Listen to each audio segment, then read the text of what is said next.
جو مہینے کی پہلی تاریخ کو آ کر آپ سے پیسے مانگنا شروع کر دے وہ بھلا آپ کو اچھا کیوں لگے گا؟ ویسے اس نے مجھ سے کرایہ بہت ہی مناسب سا مانگا تھا، اسی لیے مجھے کوئی مسئلہ نہیں تھا۔ ایک دن میں اس کے کپڑے دھو رہی تھی جب اس کے کپڑوں میں سے مجھے 500 روپے کا نوٹ ملا۔ پہلے میں نے سوچا کہ میں یہ واپس کر دوں، پھر سوچا کہ نہیں، رہنے دیتی ہوں، میرا بھی تو کوئی حق بنتا ہے۔ میں اس کے کپڑے دھو رہی ہوں، اگر مانگے گا تو کہہ دوں گی کہ ہاں ملے تھے، سائڈ پہ رکھے تھے، بھول گئی تھی، اور اگر نہیں مانگے گا تو میں اپنے پاس رکھ لوں گی۔ ویسے اتنا امیر آدمی تھا، 30 گھر تھے اس کے اور سب سے کرایہ لیتا تھا، اسے کیا پرواہ کہ 500 کا ایک نوٹ کہاں گیا۔ اسی لیے میں نے وہ پیسے اپنے پاس ہی رکھ لیے۔ 2-3 دن تک تو میں سوچتی رہی کہ کہیں پوچھ ہی نہ لے، واپس کر دینے چاہیے، ورنہ سوچے گا کہ کس لڑکی پر بھروسہ کر لیا، اس کو اپنا گھر دے دیا، 500 روپے کے پیچھے اس نے اپنی اوقات دکھا دی۔ لیکن اس نے ایسا کوئی بھی سوال نہیں کیا اور اس کے بعد میں بھی مطمئن ہو گئی۔ پھر مجھے اس کے کپڑوں سے مزید پیسے ملنے لگے تھے اور میں وہ پیسے بھی اپنے پاس رکھ لیتی تھی۔ میں خوش تھی کہ چلو اچھی بات ہے، میری محنت کی کمائی ہے، آخر میں اس کے کپڑے دھوتی تھی اور اس کے سارے کپڑے ہی سفید رنگ کے ہوتے تھے۔ ایک دن صبح صبح شور پر آنکھ کھلی، محلے میں کافی شور ہو رہا تھا، 2 لوگ آپس میں جھگڑ رہے تھے اور ایک دوسرے کو بڑی بری گالیاں دے رہے تھے۔ مجھے لڑنے کی آوازوں سے بہت ڈر لگتا تھا۔ میری سوتیلی ماں بھی میرے باپ کے ساتھ لڑتی رہتی تھی، ان کی بیماری کا بھی لحاظ نہیں کرتی تھی۔ مجھے لڑنے جھگڑنے کی باتوں سے ڈر لگتا تھا اور میرا دل بیٹھ جاتا تھا، لیکن بات کیا ہو رہی تھی یہ مجھے سمجھ نہیں آیا۔ بعد میں نے عروج سے پوچھا کہ کیا بات ہے، تو اس نے کہا کہ ایک گھر سے جوان لڑکی غائب ہو گئی ہے، اسی لیے سب شور مچا رہے تھے۔ ایک آدمی کہہ رہا تھا کہ دوسرے گھر کے لڑکے نے اس کی لڑکی کو بھگایا ہے کیونکہ وہ دونوں ساتھ رہتے ہیں، لیکن یہ بھی تو ہو سکتا ہے کہ وہ لڑکی خود ہی کسی کے ساتھ چلی گئی ہو، کیونکہ آج کل تو یہ سب کچھ بہت زیادہ ہی ہو رہا ہے۔ میں نے اس سے پوچھا کہ کیا وہ لڑکی ایسی تھی، کیونکہ تم تو شاید اس کو جانتی ہوگی۔ اس نے کہا کہ نہیں، وہ لڑکی ایسی نہیں تھی یار، 15 سال کی معصوم بچی تھی، لیکن آج کل کہاں پتہ چلتا ہے کہ کون بچہ ہے، اور آج کل تو چھوٹے چھوٹے بچوں کے بھی حالات بڑے خراب ہیں۔ لیکن وہ تو یہ سوچ کر بھی پریشان ہو رہی تھی کہ بیچاری بچی کے گھر والوں کا کیا حال ہو رہا ہوگا۔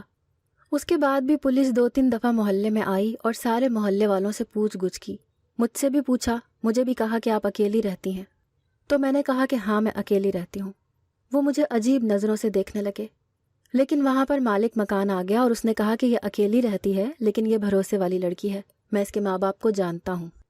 اس نے میرے لیے جھوٹ بولا مجھے بچانے کے لیے، یہ بات بہت اچھی لگی۔ بعد میں نے اس کا شکریہ ادا کیا اور میں نے کہا کہ آپ کی بڑی مہربانی۔ اس نے کہا کہ تم اکیلی رہتی کیوں ہو؟ پھر میں نے اسے ساری بات بتا دی کہ ماں باپ دونوں ہی اس دنیا سے چلے گئے ہیں، اور اگر اپنی سوتیلی ماں کے ساتھ رہتی تو وہ میری شادی اپنے شرابی بھانجے کے ساتھ کروا دیتی، اور میں ایسا نہیں چاہتی تھی، اسی لیے یہاں پر آ کر اپنی زندگی بنانے کے لیے محنت کرنے لگی۔ اس نے کہا کہ مجھے کوئی اعتراض نہیں ہے، تم بہت ہی بہادر ہو اور یہ اچھی بات ہے، مجھے تمہارا ساتھ دے کر اچھا لگا۔ دن اسی طرح گزر رہے تھے جب ہمیں ایک اور خبر ملی، جس گھر سے لڑکی بھاگ گئی تھی اس کے باپ نے خودکشی کر لی تھی۔ شاید وہ بدنامی برداشت نہیں کر سکتا تھا۔ بہت ہی بری بات تھی، بڑا ہی افسوس ہوا کہ لڑکی گھر سے چلی گئی اور باپ نے خودکشی کر لی۔ اب وہ جانے اپنی مرضی سے گئی تھی یا اسے کسی نے اغوا کیا تھا، لیکن باپ بیچارہ تو اس دنیا سے چلا گیا، اور باقی بہن بھائیوں کا تو نقصان ہو گیا جن کو سنبھالنے اور پالنے والا صرف باپ ہی تھا۔ مجھے اس معاملے پر بہت افسوس ہوا۔ ایک دن میں اور عروج واپس آ رہے تھے جب ہم نے اس لڑکی کی ماں کو دیکھا، وہ اپنے گھر کے باہر سڑک پر بیٹھی تھی۔ اس کی حالت دیکھ کر ہمیں بہت افسوس ہو رہا تھا۔ اب تو مجھے غصہ آنے لگا اور یہ یقین ہو گیا کہ وہ لڑکی اپنی مرضی سے ہی بھاگ گئی ہے، نہیں تو پولیس کو ابھی تک اس کے بارے میں پتہ چل جاتا۔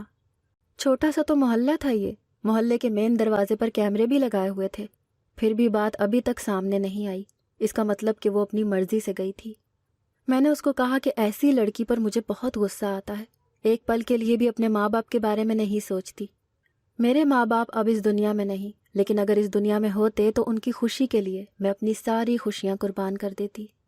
عروج نے کہا کہ ہاں، کبھی کبھی لوگ اپنے ماں باپ کے لیے اپنی ساری خوشیاں قربان کر دیتے ہیں، لیکن پھر بھی بدلے میں ان کو کچھ نہیں ملتا۔ عروج نے یہ بات کرتے ہوئے اپنے گلے میں پہنے ایک لاکٹ کو تھام لیا تھا۔ میں نے کہا کیا مطلب؟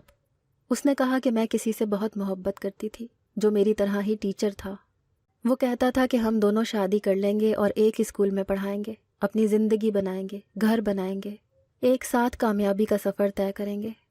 اس کا بھی اس دنیا میں کوئی نہیں تھا اور اس کے پاس مجھے دینے کے لیے بھی کچھ نہیں تھا سوائے محبت اور ساتھ کے۔ مجھے وہ لڑکا بہت پسند تھا اور میں اس کے ساتھ شادی کرنا چاہتی تھی، لیکن جب میں نے یہ بات اپنے گھر والوں سے کی تو انہوں نے کہا کہ گھر میں کمانے والا اور کوئی نہیں ہے، بابا تیرا زندہ نہیں ہے اور تو 2 جوان بہنوں کو چھوڑ کر اپنا گھر بسانا چاہتی ہے۔ میں نے کہا کہ میں نے شادی کر لی تب بھی میں آپ لوگوں کے لیے پیسے بھیج دوں گی، پر امی نے کہا کہ پھر وہ بات نہیں رہتی، شوہر اعتراض کرتا ہے اور سارا کچھ ختم ہو جاتا ہے۔ تو اپنی زندگی میں مصروف ہو جائے گی، تیری اولاد آ جائے گی، تو اپنی بہنوں سے زیادہ اپنی اولاد کے بارے میں سوچے گی۔ اگر تجھے ہمارا احساس ہے تو پھر تو یہ شادی نہ کر، اور اگر ہمارا احساس نہیں ہے تو جا کر لے شادی۔ میں نے اپنے گھر کو چن لیا اور میں نے شادی نہیں کی، لیکن آج بھی مجھے وہ لڑکا یاد آتا ہے۔ اب اس نے شادی کر لی ہے اور اس کا ایک بیٹا بھی ہے، اس نے ایک گھر بھی لے لیا ہے اور چھوٹی سی گاڑی بھی۔ سوچتی ہوں کہ اگر اس وقت میں نے فیصلہ کر لیا ہوتا تو میں اس کے ساتھ ہوتی۔ یہ لاکٹ اسی کی آخری نشانی ہے، میرے پاس یہی رہ گیا ہے۔ تمہارے تو ماں باپ نہیں ہیں، لیکن میں نے اپنے ماں باپ کے لیے اپنی محبت کو قربان کر دیا۔ اب اس میں زندہ ہوں لیکن خوش نہیں ہوں۔ جب تک میری بہنوں کی شادی نہیں ہوگی میری بھی نہیں ہوگی۔ میں پیسے کمانے کی مشین بن گئی ہوں، میری کوئی بھی شادی نہیں کرے گا اور نہ ہی میری ماں میرے لیے کوئی رشتہ تلاش کرے گی۔ وہ آج کل میری چھوٹی بہن کے لیے رشتہ تلاش کر رہی ہے۔ ہم لوگ وہاں سے واپس آ رہے تھے جب مالک مکان راستے میں مل گیا۔ وہ سامنے سے آ رہا تھا، ہم نے سلام کیا۔ انہوں نے کہا وعلیکم السلام، ماشاءاللہ میرے محلے کی سب سے پیاری بچیاں ہو تم دونوں، اور بہت ہی زیادہ بہادر اور ذمہ دار بھی، اپنے گھر والوں کے لیے اتنی محنت کرتی ہو، اللہ تم لوگوں کو خوش رکھے۔ وہ چلا گیا اور میں نے اس کو کہا کہ کتنی اچھی اچھی دعائیں دیتا ہے، سب لوگ اس کے بارے میں اتنا برا کیوں کہتے ہیں؟ اتنا بھی برا نہیں ہے۔ تو عروج کا کہنا تھا کہ کسی کی شکل پر نہیں جاتے۔ ایک آدمی تھا جو اسے وقت پر کرایہ نہیں دے رہا تھا اور اس نے رات کو ہی اس کا سامان اٹھا کر باہر پھینک دیا تھا۔ سردی کا موسم تھا، چھوٹے چھوٹے بچے تھے، ان کو صبح کا بھی ٹائم نہیں دیا تھا۔ میں نے کہا کہ ہو سکتا ہے کہ اس نے پہلے ان کو بہت ٹائم دیا ہو، آخر ان لوگوں کو بھی تو سمجھنا چاہیے نا کہ گھر کرائے پر دیا جاتا ہے، آپ کے حوالے تو نہیں کر دیا جاتا نا گھر کو۔ اگر ٹائم پر کرایہ نہیں دیں گے تو مالک مکان کا تو دماغ خراب ہوگا۔ اس نے کہا کہ تم پتہ نہیں کیوں اس کے بارے میں اتنا اچھا سوچتی ہو، تمہیں ابھی یہاں آئے ہوئے صرف 3 مہینے ہوئے ہیں، یہ اتنا اچھا انسان نہیں ہے۔ میں نے اس کو کہا کہ جب تک اچھا ہے تب تک اچھا ہے، ویسے بھی ہم نے کون سا اس کے ساتھ کوئی رشتہ داری بنانی ہے۔ اگر وہ ہمیں ہنس کر بلائے تو ہم بھی ہنس کر بلا دیں، کل کو ہمیں اس کی ضرورت بھی تو پڑ سکتی ہے نا، کبھی کوئی مجبوری ہو تو 1 مہینے کی مہلت تو دے گا۔ عروج نے کہا کہ شاید، لیکن اس کے بارے میں زیادہ نہیں کہا۔ شام کا وقت تھا، وہ اپنے گھر چلی گئی اور میں اس کی زندگی کے بارے میں سوچتی رہی کہ کیا زندگی ہے اس کی، گھر والوں کا کب تک کرے گی۔ میں بھی تو جو پیسے کماتی تھی وہ میری سوتیلی ماں مجھ سے چھین لیتی تھی۔ مجھے اس وقت بہت برا لگتا تھا، لیکن وہ تو میری سوتیلی ماں تھی، اس سے مجھے یہی امید تھی، لیکن یہ تو اس کے اپنے تھے، پھر بھی اس کے ساتھ ایسا کر رہے تھے، برا تو اس کو بھی بہت لگتا ہوگا۔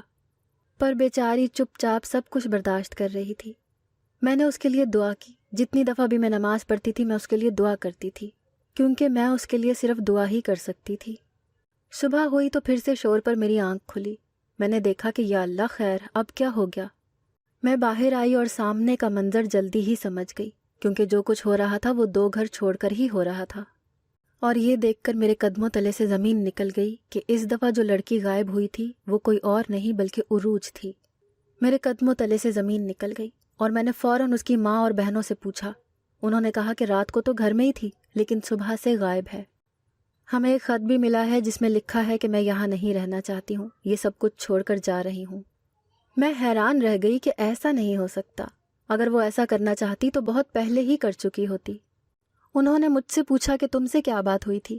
میں نے کہا کہ مجھ سے کوئی بات نہیں ہوئی، ہم ساتھ تو گئے تھے اور وہاں سے سیدھا واپس آ رہے تھے کہ راستے میں مالک مکان سے بھی ملے تھے۔ اس نے کہا کہ اس وقت تو سب کچھ ٹھیک لگ رہا تھا، پھر جانے لڑکی کہاں چلی گئی۔ مجھے لگا کہ اس کی ماں اس بات پر روئے گی کہ میری بیٹی غائب ہو گئی ہے اور اب پتہ نہیں کیسے ملے گی، لیکن وہ تو ایسے بات کر رہی تھی کہ ہمارا منہ کالا کروا کے چلی گئی ہے اور اب تو ہمارا کمانے والا بھی کوئی نہیں، ہمیں تو برباد کر کے چلی گئی ہے، پتہ نہیں کہاں چلی گئی، کس کے ساتھ منہ کالا کرنے کے لیے۔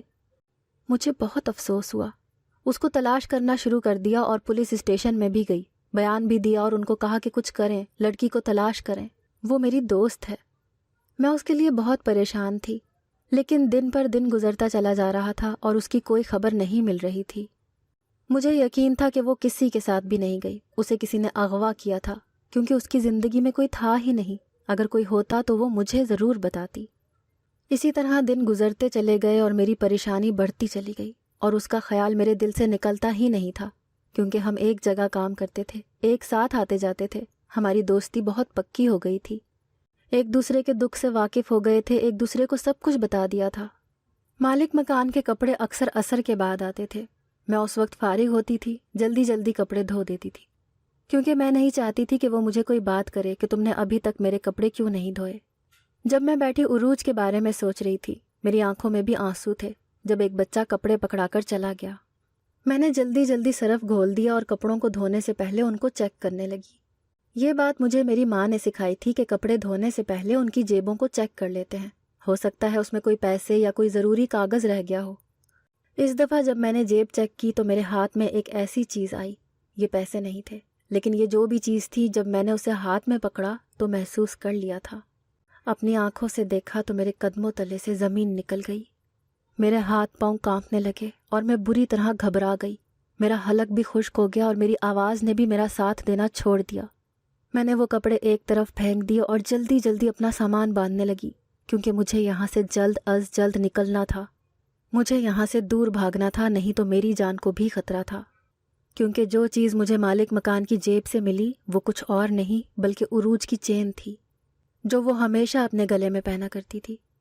عروج کی چین اس کی جیب سے نکلنے کا یہی مطلب تھا کہ اسی نے عروج کو اغوا کیا تھا۔ عروج ہمیشہ اپنے گلے میں پہنا کرتی تھی، اس کا کہنا تھا کہ یہ اسی لڑکے کی نشانی ہے جس سے وہ محبت کرتی تھی۔ وہ تو میری زندگی سے چلا گیا، لیکن اس کی نشانی کو میں نے ہمیشہ اپنے گلے سے لگا کر رکھنے کی قسم کھا لی ہے۔ میری آنکھوں میں آنسو بھی آ گئے، مجھے فوراً یہ بات پولیس کو بتانی چاہیے تھی، لیکن پہلے مجھے یہاں سے نکل جانا چاہیے تھا، کیونکہ اگر اسے یاد آ جاتا کہ وہ چیز اس کے کپڑوں میں تھی اور وہ کپڑے یہاں پر آئے ہیں تو سب سے پہلے وہ میرے ہی گھر پر آتا۔ میں اپنا سامان باندھ کر جا رہی تھی کہ دروازے پر دستک ہوئی، اور دستک دینے کے انداز سے پتہ چل رہا تھا کہ یہ کوئی نارمل دستک نہیں ہے۔ میں کھڑکی سے باہر کود گئی اور بھاگ کر پولیس اسٹیشن چلی گئی۔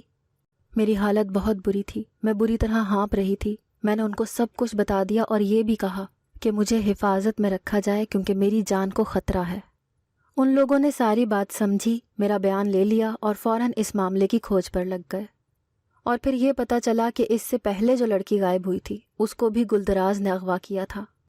وہ محلے کی خوبصورت لڑکیوں کو ایسے ہی اغوا کر لیتا اور جب تک اس کا دل نہ بھرتا ان کو ایسے ہی اپنے پاس رکھتا اور اس کے بعد ان کو جان سے مار دیتا تھا۔ وہ بوڑھا ضرور تھا لیکن ابھی اس کی رنگین مزاجی ختم نہیں ہوئی تھی۔ پولیس نے اس کو آ کر پکڑ لیا۔ اس پہلی لڑکی کو تو بچا نہ سکے، وہ اس دنیا سے جا چکی تھی، لیکن عروج کو بازیاب کروا لیا گیا۔ اس کے جسم میں صرف چند سانسیں تھیں اور اس کی عزت بھی لٹ چکی تھی، لیکن اس کو بچا لیا گیا تھا۔ اس کی ماں نے اسے گھر میں رکھنے سے انکار کر دیا اور کہا کہ یہ میرے گھر میں نہیں رہے گی، نہیں تو اس کی وجہ سے میری باقی بیٹیوں کے رشتے نہیں آئیں گے۔ میں اس کو اپنے گھر لے آئی۔ اس کی حالت بہت بری تھی، 7-8 مہینے تک بھی وہ ٹھیک نہیں ہو رہی تھی کیونکہ ٹھیس اس کے دل پر لگی تھی۔ کسی طرح میں نے اسے سنبھالا اور زندگی کی طرف واپس لے آئی اور اس کے بعد اسے اپنے ساتھ وہاں سے لے گئی۔ ہم لوگ دوسرے شہر میں چلے گئے اور اب ہم لوگ ساتھ رہتے ہیں۔ وہ پہلے جیسی نہیں رہی ہے، وہ بھی زندگی کی طرف واپس نہیں آتی۔ وہ زندہ تو ہے لیکن وہ جی نہیں رہی۔ اس کو دیکھ کر مجھے بہت برا لگتا ہے۔ اسے بچا تو لیا پر کوئی فائدہ نہیں ہوا، لیکن ڈر جاتی ہوں جب مجھے یہ پتہ چلتا ہے کہ وہ بھی اس دنیا سے چلی گئی ہے۔ اس لیے کم سے کم وہ میرے ساتھ تو ہے۔ زندگی اسی طرح گزر رہی ہے، ہم دونوں ہی ایک دوسرے کا سہارا ہیں۔ دنیا میں ایسے بھی ظالم لوگ ہوتے ہیں، سوچتی ہوں کہ اس کا بہت برا انجام ہونا چاہیے تاکہ دوبارہ کبھی وہ کسی کی بیٹی کے ساتھ ایسا نہ کر سکے۔ اگر آپ کو آج کی ہماری کہانی پسند آئی ہے تو اسے لائک کیجیے اور اپنے پیاروں کے ساتھ شیئر کیجیے، اور ہاں، اگر ابھی تک آپ نے ہمارا چینل سبسکرائب نہیں کیا تو ضرور کیجیے۔ ملتے ہیں کل ایک نئی اور دلچسپ کہانی کے ساتھ، تب تک کے لیے اللہ حافظ۔